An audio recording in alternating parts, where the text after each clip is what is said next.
राहुरी विधानसभा मतदारसंघाचे भारतीय जनता पार्टीचे आमदार शिवाजीराव भानुदास कर्डिले यांचे अल्प आजाराने निधन झाले। ते 67व्या वर्षाचे होते। त्यांच्या अचानक जाण्याने नगर जिल्ह्याच्या राजकारणात एक मोठी पोकळी निर्माण झाली आहे। कर्डिले यांचा राजकीय प्रवास फार प्रेरणादायक होता। बुरानगर गावचे सरपंच ते राज्यात आमदार, माजी मंत्री आणि अन्य पदावर त्यांनी काम केले।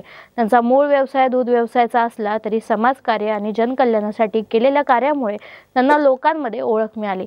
राजकीय कारकिर्दीत त्यांनी काँग्रेस, राष्ट्रवादी काँग्रेस आणि भाजप या तीनही पक्षातून काम केले। 2009 मध्ये अपक्ष उमेदवारी त्यांना दिली होती। नंतर लोकसभा निवडणुकीत संघर्ष केला आणि 2014 मध्ये पुन्हा आमदारपदी निवडून आले, परंतु 2019 मध्ये त्यांना पराभवाचा सामना करावा लागला।